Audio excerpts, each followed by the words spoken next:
I'm so upset. Why? That we've literally been talking up until this point, and then the minute you click, we look at each other and start giggling. Let's just start giggling. Welcome to the latest episode of Authenticated, an active listening space inviting you to a playground of creative conversations. I'm your host, Kate McLeod.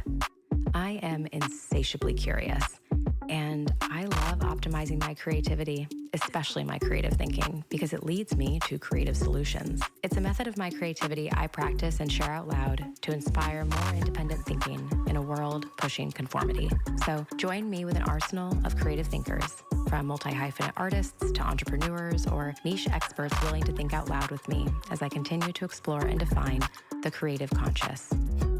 Still sounds hot, right? Well, welcome officially to the podcast. Thank you for having me. I feel so comfortable. I want everyone just to be comfortable. So I was just saying to you, something I'm so interested in talking to you about specifically is you are like a professional actor in so many senses, right? Like you have the accolades to say it, right? You have the work track record to prove it, but then also on top of it, you're a teacher. You know what it means to hustle and make your own work, and also to start your own movements, to get the network going, to use your network of who it is that you've already established a relationship with, but also who you feel like has their finger on the pulse. And I feel like you're always in the mix somewhere. When I go to see something that's new and happening, you're always there. And so I kind of want to hear a little bit about that from you first, like what it's been like working recently and how it's changed since you started, and then where you think it's going. Ooh. I feel like my word of life is like curiosity. I feel that so many people miss out on opportunities because they're just like not curious. Like have the tendency to like look at what looks glitzy and glammy and very visible. Like those things they're great. Of course, they probably pay well. They give you a sense of security.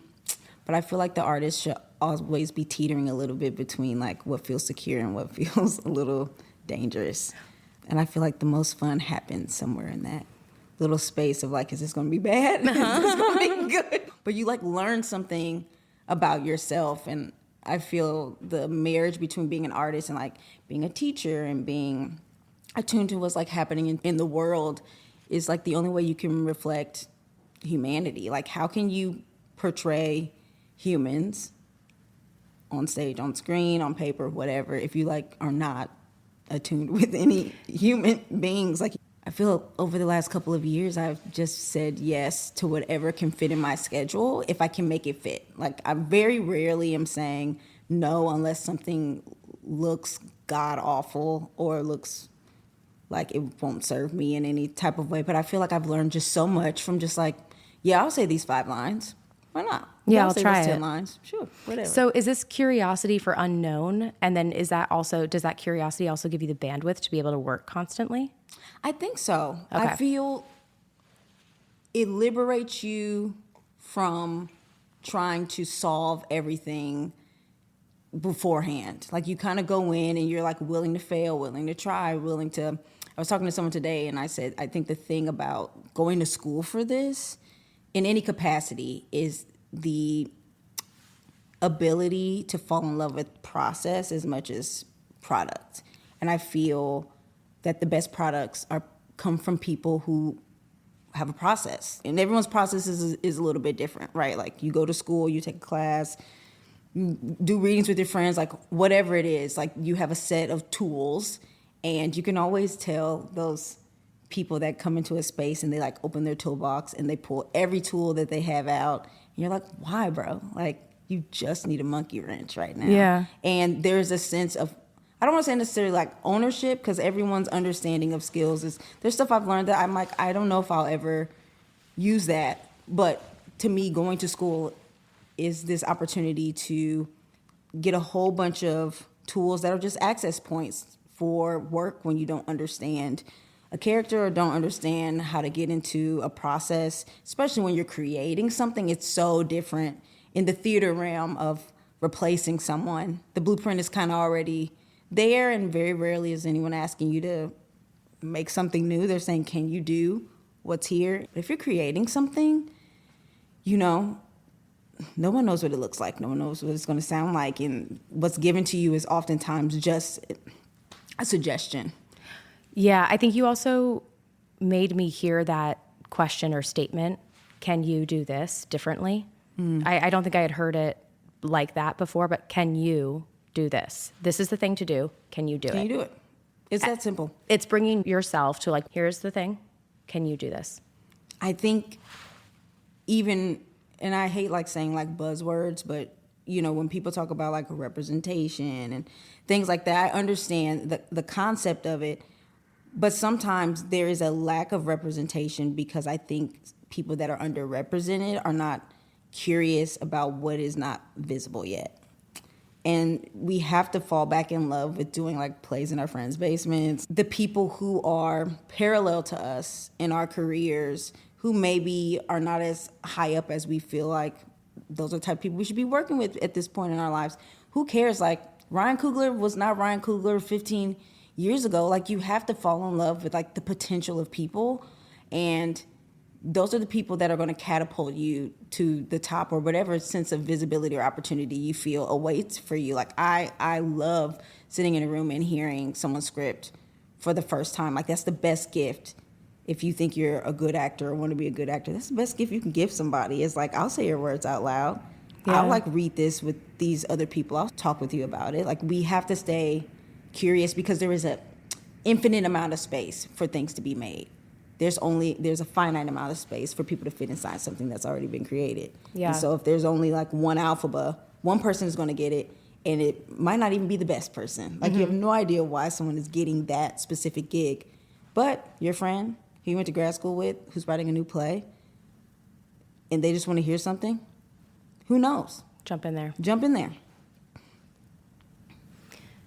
In terms of curiosity, and hearing how you just talked about the industry that way, where you play, where you can play, and also kind of like having a good relationship with your ego to think that you have not outgrown it. Because if curiosity is what's leading you, you're not outgrowing, you know, like a reading for pizza versus, you know, a 10K a day paid film gig, you know. Yeah. Where do you believe that there are limitations currently in the industry or in art itself? I think like some of the limitations lie with like fiscal risk. Like there are people that have resources and they are like guarding them with their lives because, I mean, the world just is where the world is right now. And unfortunately, people need to see a concept as fleshed out as they possibly can in order to understand what it is that they would be investing their money into. Especially like when I think about theater, just like theater is so expensive. Like it is so expensive to make, to present over and over and over and over and over again. And so I feel that when it comes to making theater, we have almost, in a weird way, we've like diluted and then like bedazzled at the same time. Like I was talking to a really big producer the other day just about, even like when I converse with people now, it's weird because I like talk like money. Like I understand. I think so much heartbreak in the industry is like people think it's just about art, and it's like it is a business. It's a business. It sucks. Is an absolute business. It sucks, but it is. And if you can think like an artist business person, then people will also respect and trust your input because you're not just coming at it from just like this fleshy heart that wants to bleed on the table. You're like, yes, I'm going to bleed, and I have branding from like Clorox to like wipe. Don't worry about it. We can do this and we can do that. I've thought about like both sides of the coin, and I think we're just like diluting what we think people will come and see.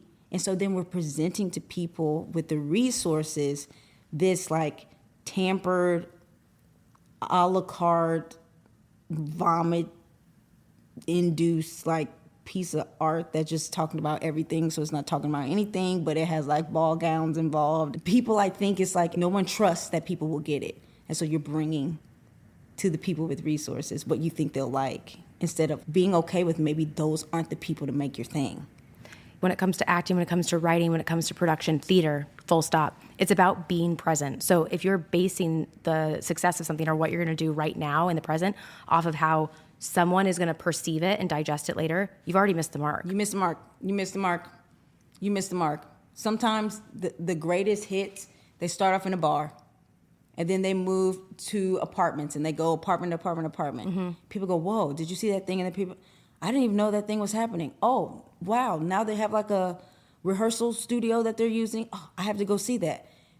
There's no seats. Oh, now they're moving to what? Down off Broadway? Whoa, okay. Sold out? Great. Now it's moving here. Like the trajectory of things being made invisible and being respected is often tied to conviction. Like you have to trust that the people will come.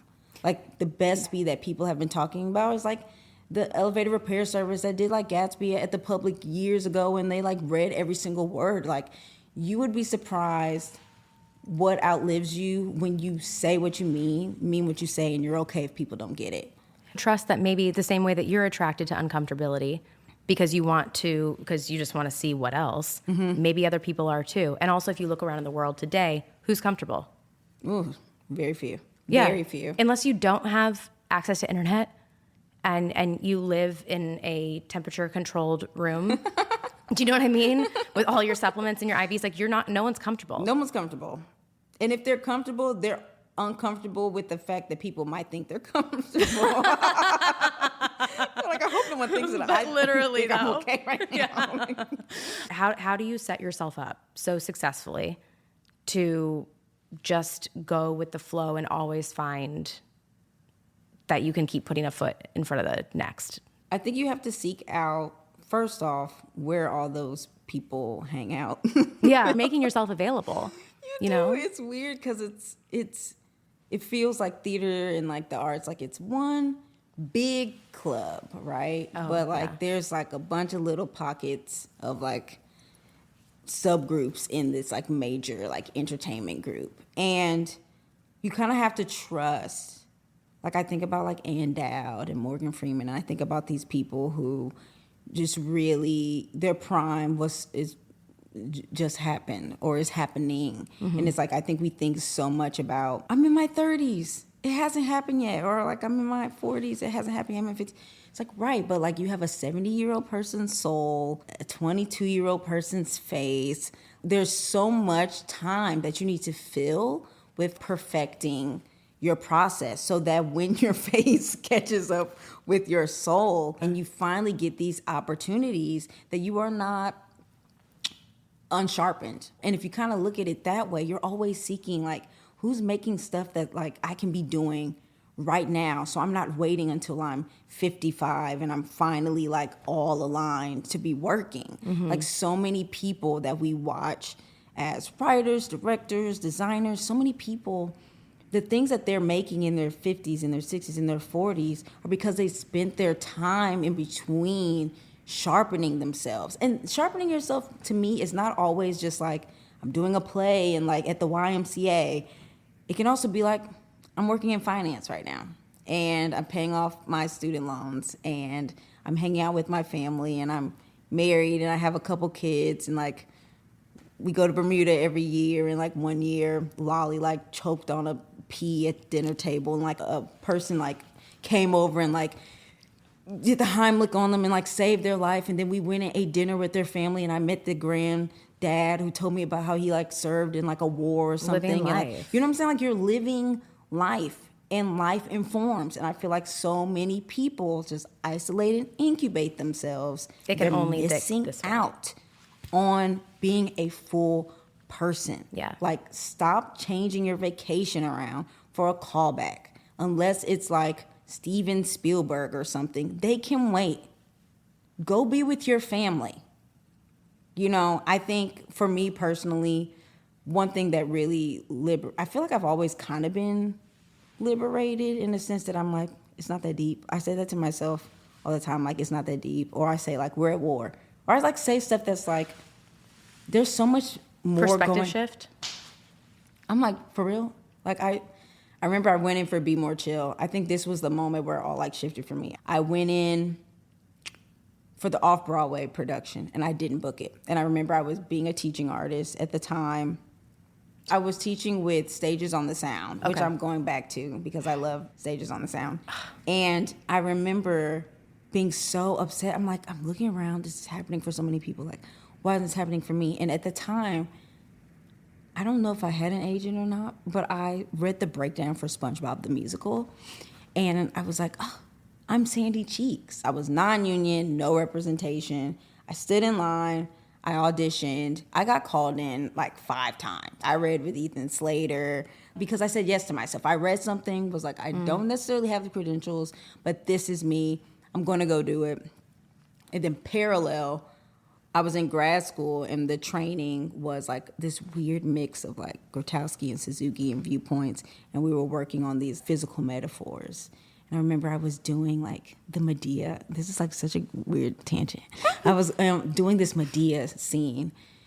And it's like when like Jason like kicks her out and she's like recalling all this stuff she's done for him.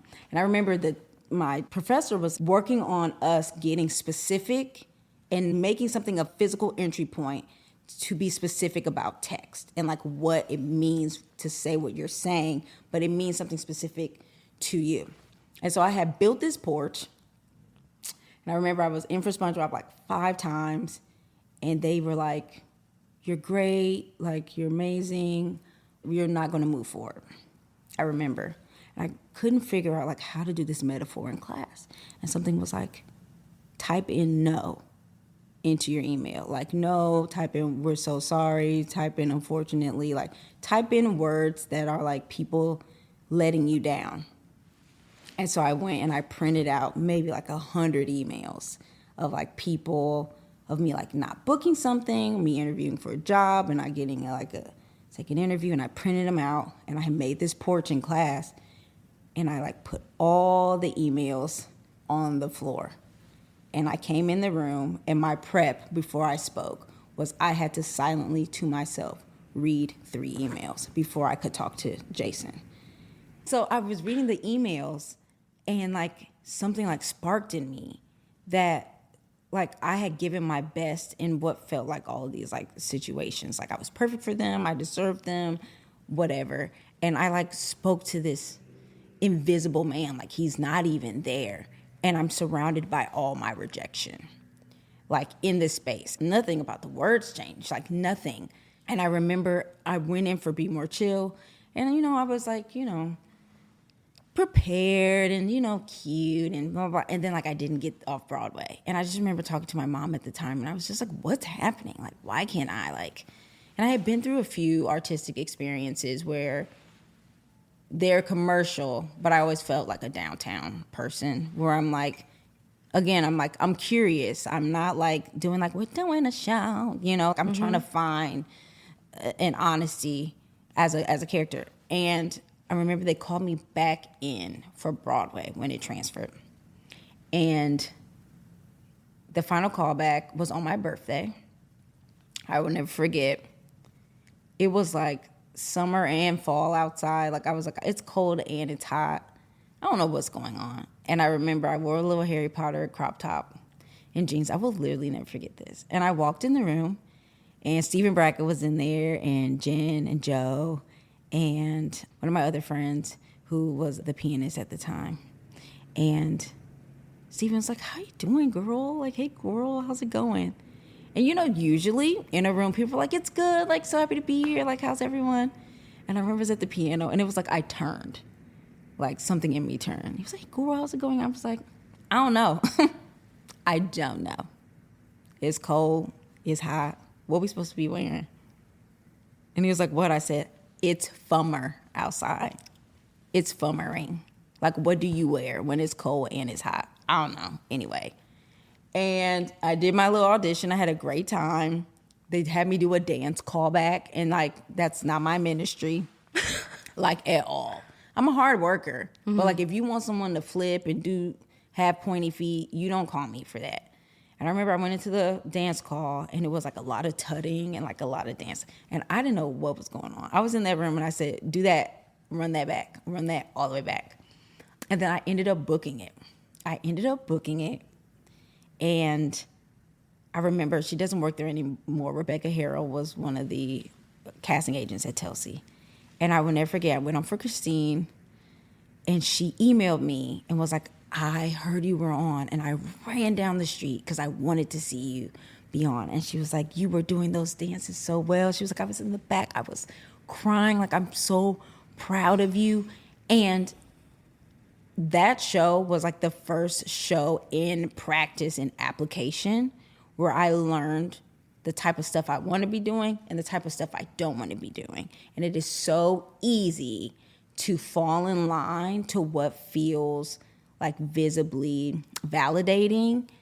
And that's a performance. Like that's like a thing that you like package yourself into. Like you package yourself into, unfortunately, like leading lady. You package yourself into like Broadway actress, and people will call you, and then there will be shows that come out and no one will even think twice to consider you for them because it's not how you've packaged yourself. And I don't want the stuff that I find interesting to pass me by because I'm so busy trying to package myself. Trying to be understood. I don't want to do that. Like, I want to be seen as a malleable piece of clay. Mm-hmm. Like, I want the opportunity to constantly transform. And I feel like going in for that show, for me, showed me, was I like a little strange in the room? Absolutely. Like, I'm not that strange anymore. I am strange, but I'm not that strange anymore. But it allowed me to see what can happen for you, what opportunities will come if you like stay convicted and like. Well, you also need to leave room for there to be someone else's answer, right? So like it's a collaboration. If you come in and I know exactly what you're selling 100%, there's actually no room in there for me to make a creative decision. Mm-mm. So there's no point for me to cast you because you've already told me. My lens doesn't sit there. That's probably a byproduct of you leading with curiosity because it still leaves room for the other people.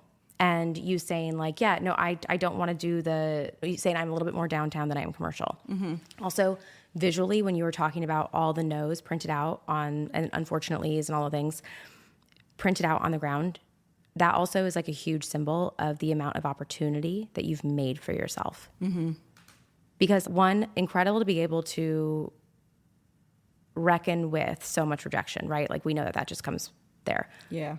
But the sheer amount based off of the opportunities you made for yourself. And then also for you to find literally the perfect show for you. And you got to grow so much in that in the ways that you needed to. And if I recall correctly, you also were very adamant on keeping your boundaries during that show too, with how you want to be treated equally to other people who are in the cast. Yeah. And demanding what you thought was fair and really using someone saying, hey, I think that you're perfect here to say, great, I am great here. How else can I be better here? And where's the next thing? Where it's not like you get it and then you're like, okay. Ooh, no. Done. No, I feel like I grew in that show because, well, I was a swing and an understudy to all of the female tracks. But specifically, I went on for Stephanie Shu and Tiffany Mann. And like both of them bring things that are not necessarily like my strengths at all. Like that going on for Steph was like the first time I ever really got to be like weird in like a public space because like, I mean, she made that character really quirky. She's so great. She's someone I feel like she is free to try whatever it is that she wants to try. Like when I flash forward to like White Girl in Danger, I specifically remember, and Michael R. Jackson and I talk about this all of the time, but I'm like, I think that the problem also with visibility that people are like seeking for as like performers is that everyone's trying to like manage their brand on stage, if that makes sense. It's like, I have to be seen like this in the show. And it's like, right, but the reality is, it's like if you're trying to style your hair and do your clothes and like write the lines and change the score, you've taken away somebody else's expression as well. Like somebody else is the costume designer. Somebody else is the hair designer. Somebody else is the composer. Somebody else is the director. Like the best gift you can give to anyone, especially when you're developing, is to take what they've given and go, okay. Yes, and. Yep. Yeah. That too. Yeah. So my character in My Girl in Danger, Michael, and I remember I had just told Hadestown I wasn't coming back. There were things that like I felt were kind of non-negotiable for me staying in a role I had already done for a year. And I remember being like, girl, you crazy. Like, you're leaving a job, not necessarily like having a job. And then Michael literally was like, can we talk? And then was like, will you do White Girl in Danger? Almost like a couple days after I told Hadestown I wasn't coming back. And I remember I like was reading the description of the character. And you know, like me, like I will do a reading, but readings are weird for me because I feel like I need my body, I need to move around. Like something happens performatively when the pages are down, the books are down, and we're like moving around and inhabiting a space. And my character, it was like Caroline, the youngest, something like that, sunny disposition, or like something like that, sunny. And I remember being like, what does this mean? Sunny. I was like, I don't know what this means. I don't know what this means. And I kind of just played her like happy and blah, blah, blah. And I would never forget, one day we were in rehearsal and I text Michael and I was like, she's pregnant. And he was like, what? I was like, Michael, she's pregnant. I think she's pregnant. That's why. And he was like, what? I was like, is it okay if I try? Like, it was never like, I wouldn't say this and I wouldn't do that. And I was like, what is the thing I feel is missing to make everything on the page true? Yeah. Considering this is also like a comedy, it's a little like absurd. She's pregnant. Like, she's about to have a baby. Everything's great. You know what I mean? And it changed it. And I like, yes, I was pregnant, but like, I didn't move around like I was pregnant. I'm in a play. Like, I'm not about to walk around like I can't move. I'm squatting down. I'm lifting my leg. I'm like doing twirls. I'm skipping like, and it all made sense. And it was this curiosity of like not trying to change what's there, but trying to go, how can I make what's there make sense to me and do what I think he's asking me to do? And I feel that that's an art of practice. I feel like so many people, especially when I think of theater, very rarely are people creating roles. And I have found that that's mostly what I'm doing. Even the roles that I've played that have already existed or had a production previously, no one's hiring me to like be what somebody else just was. They're hiring me because they're curious of like what I would do. Hadestown, I had never seen Hadestown before I booked Hadestown. Be More Chill, never saw Be More Chill before I booked Be More Chill. I went into the room and I had instincts and impulses as a person, as an actor, and people were curious about what that would look like inside of this like space where all the other actors are more than skilled of like embracing somebody else's interpretation. And I've just found so much, just fun. Your strength as to why your performances are so individual, because maybe your thing is, and I think that school beats this out of us because they're like, you have to know everything. There can't be a question that you can't answer. And it's like, actually, it could work out pretty well if I go in, drop myself in, follow my instincts and say, I'm a trained actor, I'm a smart individual, and I'm going to make this make sense for right now. And then that way they're also seeing choices in the room that they're going to make sense of because they know it front and back, but they're going to be like, if you're right for this, we're going to figure out how to make this make sense. How to make that work. I found, this is the other thing that I found, and this is like my hot take. Ooh, Lord, I hope I don't get canceled for this. I feel that a lot of times people get into artistic spaces through advocacy. It's like, I am, insert these adjectives, and like there aren't enough of these adjectives in spaces. And I do not disagree. Like, I do believe that a lot of times the mental hurdle of walking into a room, and maybe there's a bunch of white people, is harder for some people to like overcome than others. The resources sometimes you have to the freedom to like dedicate your brain space and your body and your vessel to art. It's like, it's a privilege, and some people don't have that. But I've also found that there is skill that you must have, and there's no advocacy that's going to get you into a space that if the skill is not there, that it will protect you from like what the job is asking of you as a performer. And I have found that you have to choose the lane that you want to be in. Again, like if you're someone that's curious about making art and like making theater, you have to go and like do the weird thing. You have to go and do that. If you're someone who has been like Tracy Turnblad in every theater in America, and like that's your gig is that you're Tracy Turnblad, and there's absolutely nothing wrong with that. But then you go and you get a new gig and it's a new musical and no one's ever done it. No one's ever played this role, and like they're changing pages every day, they're changing choreo, they're changing songs, and you haven't flexed that muscle. You have to be careful that you don't let your fear of not being skilled or like not being sharpened in that like world of process.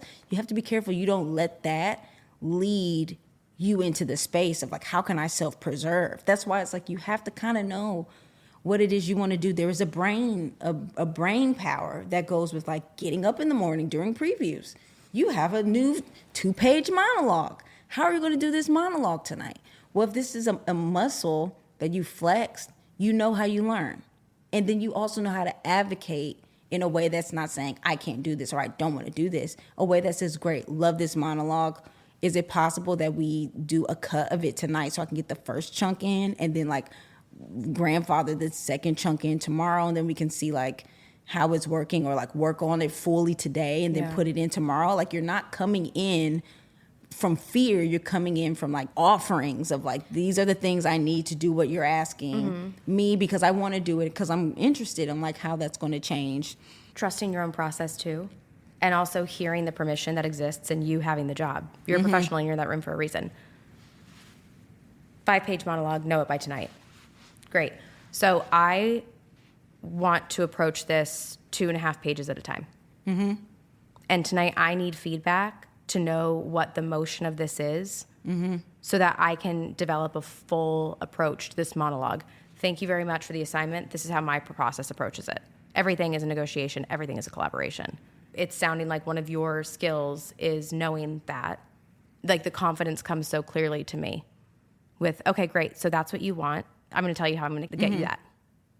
Because that's the yes and of this. Yeah. So all this that we've talked about, what do you think moving forward?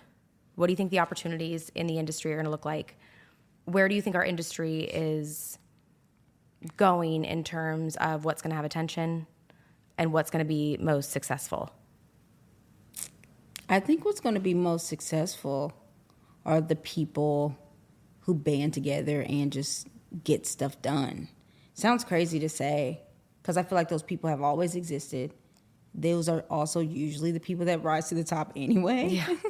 But it's like now there's this like, I don't want to say tearing down, but like you're watching more visible film actors. Now they're taking what people who do theater at the highest level, they're taking their roles. And everyone's kind of like going down a peg or two. When the reality is the gigs that I feel like have been the most safe for theater artists are the roles that only if you've done this you can do.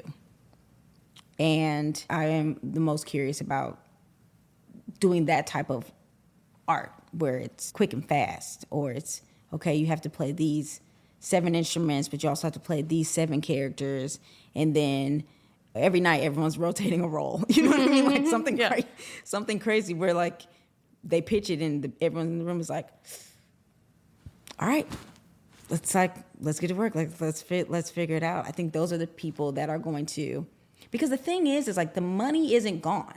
Like money exists. It does. It's the entertainment business. It's the business that is shifting. Money exists. So if you become associated with making great things, if you become associated with being not necessarily like easy to work with, because I hate that idea, because sometimes it just means like they never complain and they never. No. Like someone who is collaborative. If you have made a reputation of someone who is always working on something that like teeters the line, people with money, they're going to flock to you, and your name will precede any like meeting you will ever have.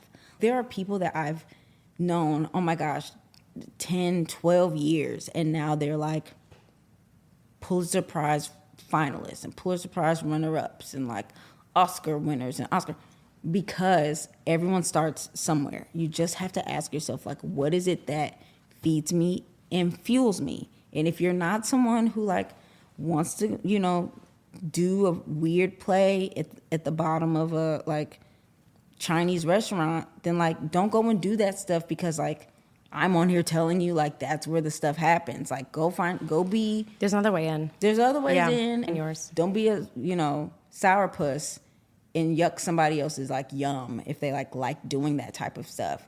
And it is okay if like what you want to be is like Angelica Schuyler and Nala and the Lion King. Like that is absolutely fine. There's nothing wrong with that. But that is one person's gig.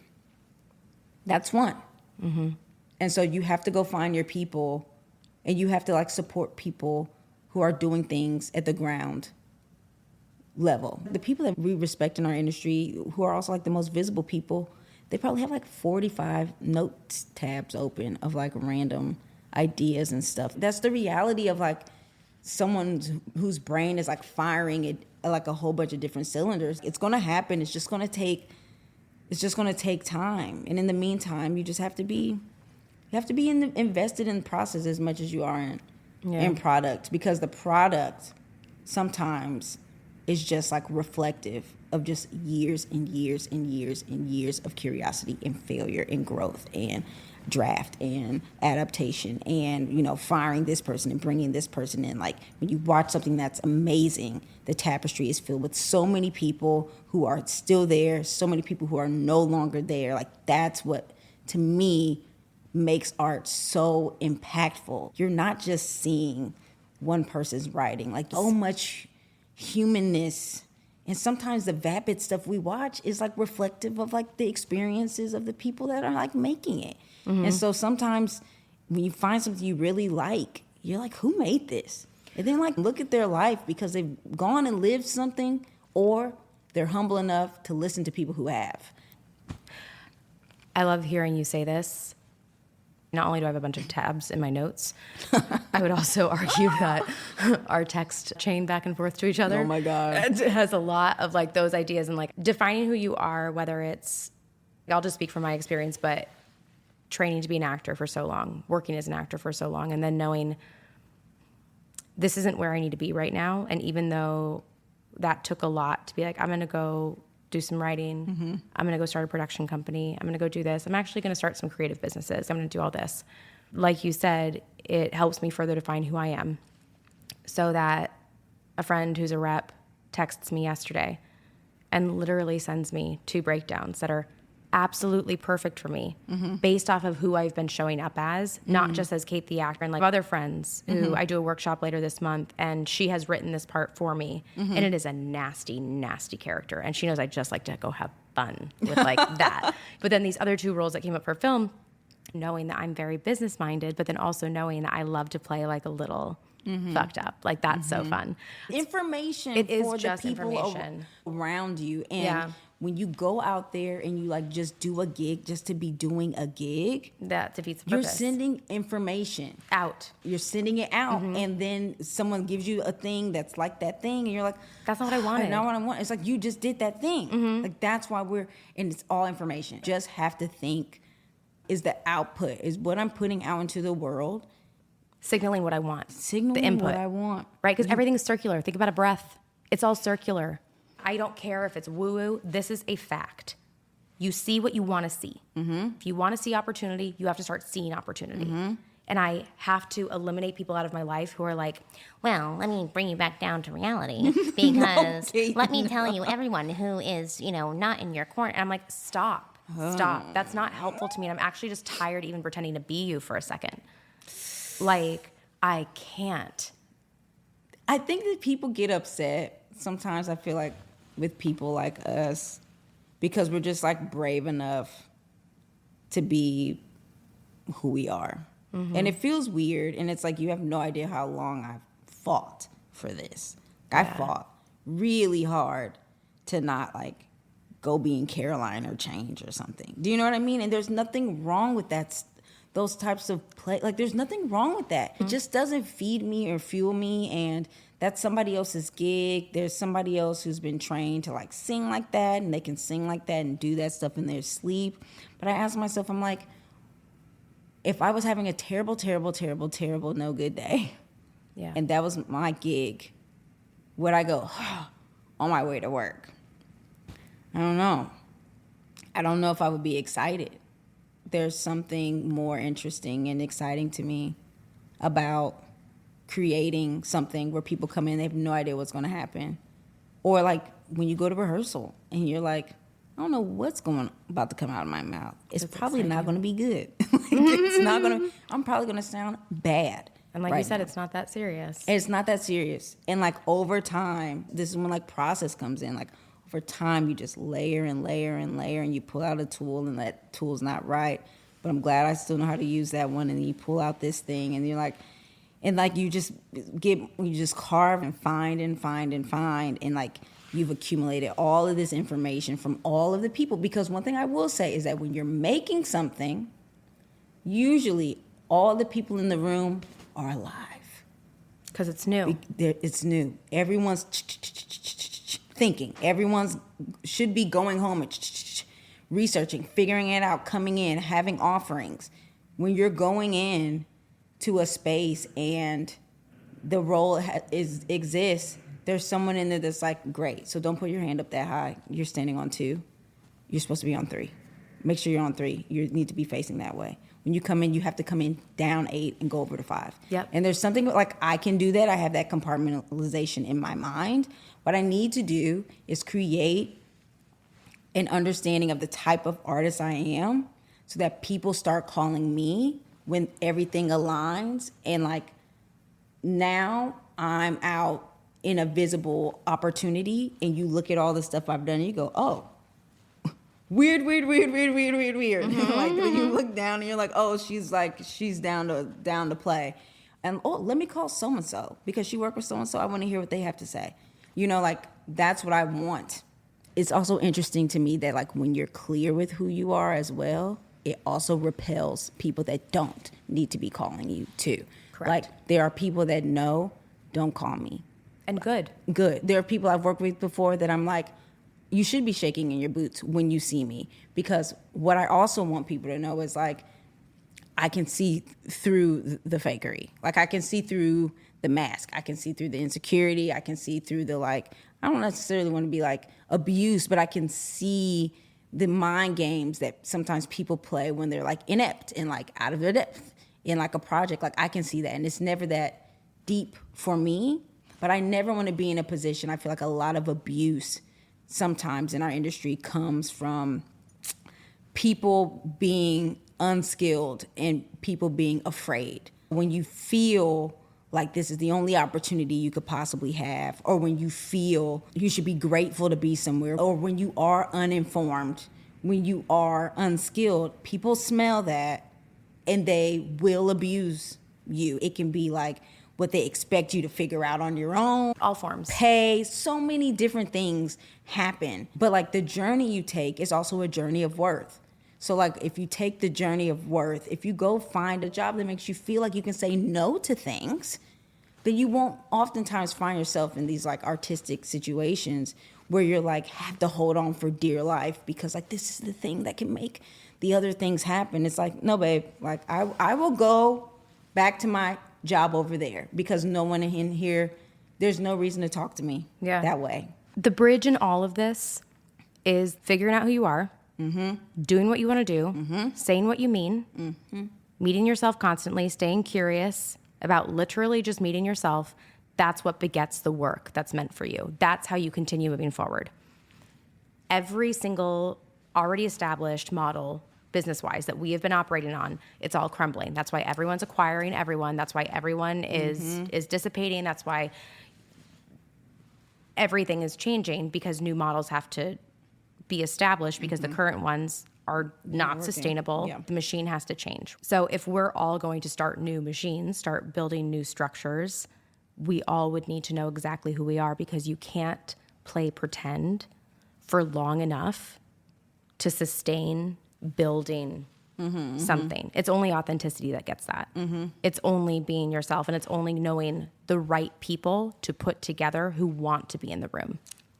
And I will even say this that I think is dark-sided, but it's also true. Oh, I'm ready.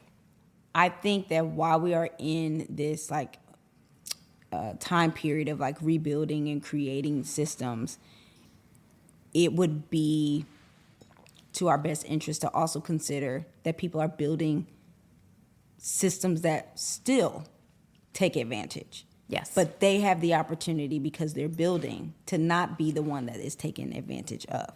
It's all a cycle, not to like bring us like into history, but it's like all those people that came over from Europe that like did what they did to the natives and to the land.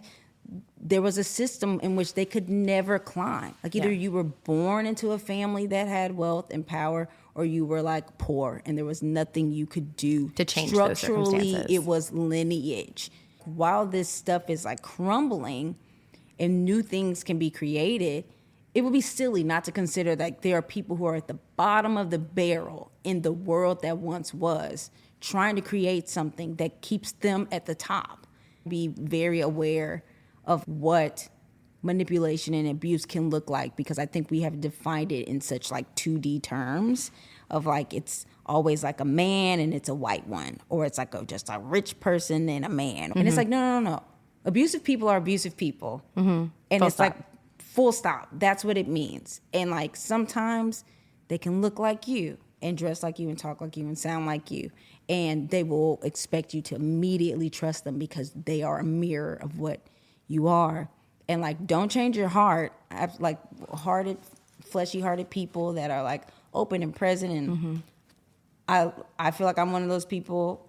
Those people experience a lot of heartbreak because they trust. They don't necessarily trust easily, but they're not like trying to punish people for things other people have done. I think this is the time where the people that have been hustling for so long get to shine, because if you look at the things that they've made up to this point, it just speak to what it is they're trying to create. If you look and this person has been operating in these systems that are crumbling, and now they're like trying to make new systems, it's like, like maybe let me zoom out a little bit and observe you for a second. Because everything preceding this moment, why all of a sudden do you want to make something new? Or, you've never done anything, and now all of a sudden you've skyrocketed to the top. How? You're all of these things that everyone says is like keeps people out. How did you get up here so fast? Let me watch you two for a little bit. And any person worth their salt will actually respect your spirit of like say, discernment and please observation. Like, let me just take your watch. time. Take your time, and like let me watch and observe, and like I hope we can work together in the future. Once I figure what's going on.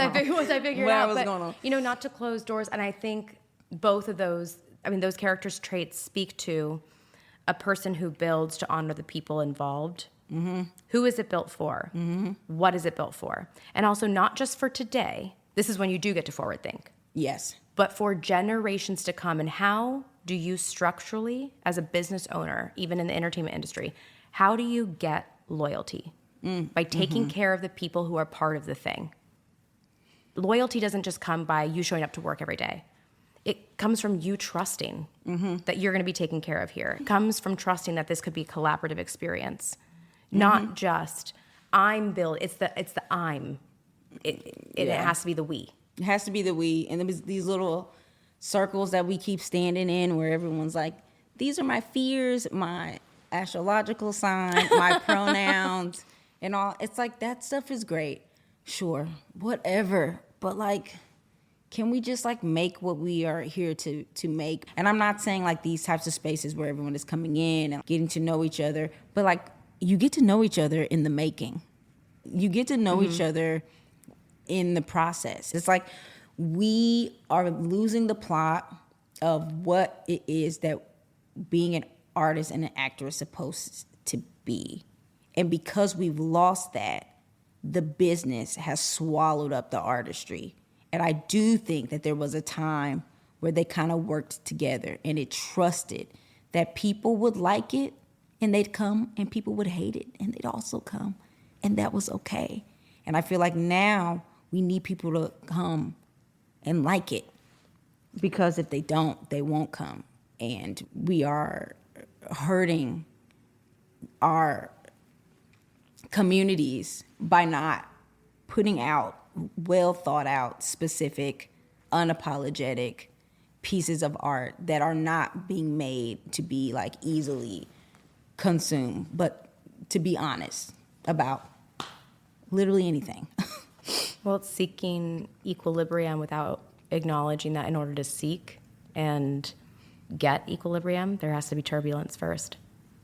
So maybe we just like disagree and then acknowledge that there is going to be upset. We're going to make someone uncomfortable. We're going to piss someone off because we're human. And it's actually about all being adult enough in the room to fix it after. If I said something that you did not like, I genuinely want to know. Yeah. And it shouldn't be about leveraging power in the space. No. And you know what I mean? Like, that's the thing that I feel has become like prevalent, is people use discomfort to leverage power. And now like you have this person who's afraid to say anything, and this person who's afraid to write that down, and this person who's afraid to like correct someone. And then you like, everyone's like walking on eggshells inside of a space. I never really care who's in a piece. I only ever like look at a piece and go, why is everyone like white if it's like really, really bad? Like the writing's really good and the vision is so specific. I'm like, I see, like everyone was like, there's no black people in Girls. And I'm like, they weren't hanging with black people. They were also in Greenpoint at what year was it shot? I don't even know. I don't even remember. I didn't find Girls until like a couple years ago. And now I watch it once a month, top to bottom. Really? Good soup. Yeah. Here's the thing, like the reason why I kind of like sometimes I feel like I turn into one of them every time I restart. I'm in my like Hannah Jessa moment, I feel. Okay. I've never been a Marnie.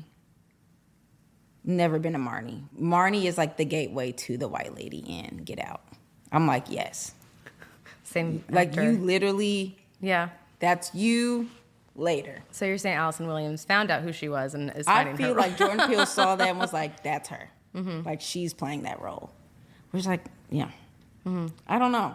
I just feel like it is okay if you go see something and you're not reflected in it. Because at the same time, like if we are operating from a place of fear, or like if you're saying like the industry is filled with like white people who get to write and get to produce, right?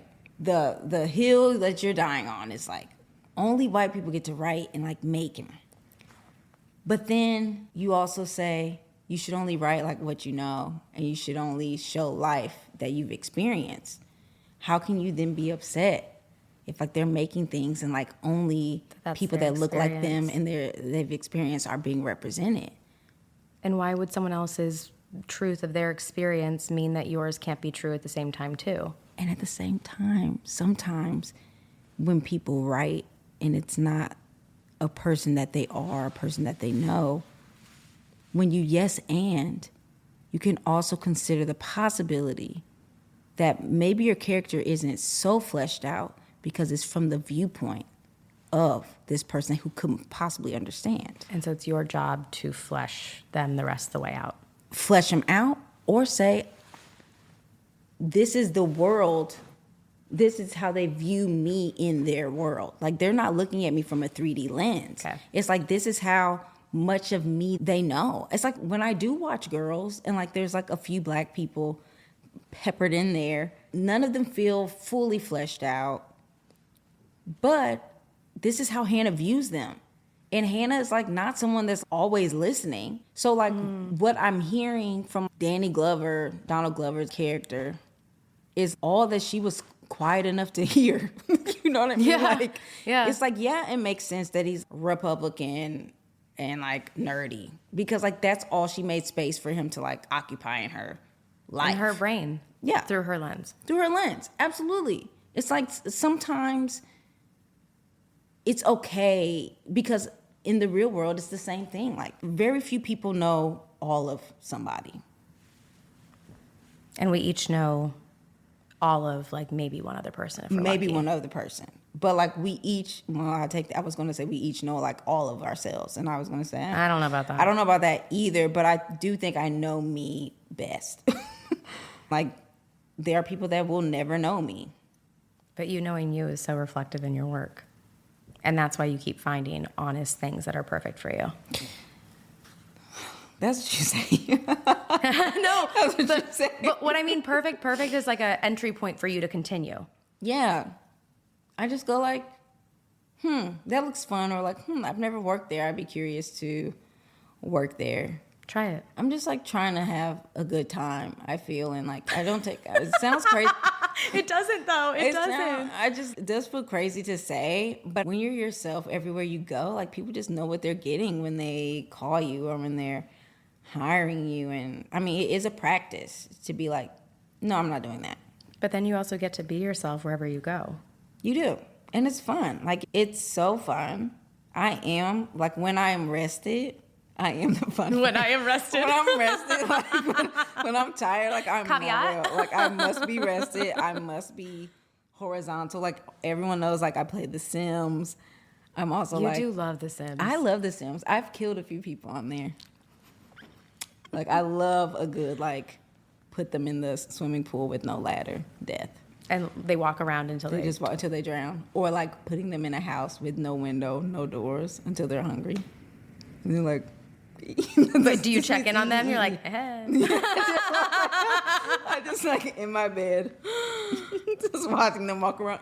And you're like, oh, I bet you are hungry. In like terrible outfits. I Like bet. have to die in a terrible outfit. It doesn't count if the outfit matches. The outfit has to be crazy. They have to look a mess. Like they have to look They're gonna die, and they're gonna die embarrassed. embarrassed, babe. Embarrassed. Maybe, maybe next time I do it, I will like put a bunch of windows so people can see Yeah. in. I love this for you. Listen, it saved me like some days when I'm like, I'll go to work. I had this one job, and I remember this guy, he got this job because of me. Like, I hyped him up. Like, he played me bad, and I killed him hard. Like, multiple deaths. Multiple deaths. Fires. Pools, fire. Fires, starvation. Like, killed him. Multiple times. Multiple times. And I saw him at work, and I was like, hey, how are you? He has no idea he had passed last night. Oh, my God. Multiple times over, and you watched it. I sure did. Mm-hmm. Multiple deaths. Multiple. This episode brought to you by The Sims. Brought to you by The Sims. And Ann Lee. I'm like obsessed with the Testament of Ann Lee right now. Have you seen that? No. Okay. So here's the thing. It's Amanda Seyfried. I forget her name. Mona Fastfold, I believe. Made The Brutalist, I believe. And she's playing Ann Lee, who's like the mother of Shaker, like religion or whatever. And it's like a movie. Oh, I know what musical. we're talking about. It's insane. I know 10 people that liked it. We're rising. We're like Maybe the number you know 11. I might know 11. Like it is steadily climbing. There are only 3 living Shakers to this day. 3, because they believe in abstinence, which I'm like, I hear you, but how will the church grow if no one's hunching? But the movie is so good, and people don't like it, but it's very like physical, and like Christopher Abbott's in it. He plays her husband. Oh, I'm gonna hop he on can this do no so wrong. soon. It's so good. Like the music is crazy. Like the music, oh my God. It's at the point now I can listen to the album and I can see which frame. Like I can see the movie while I'm listening to the album. Oh, it stuck that far into your brain. Oh, I love when art does that. Like I just have been listening to it over and over. It's so visual. It's so visual.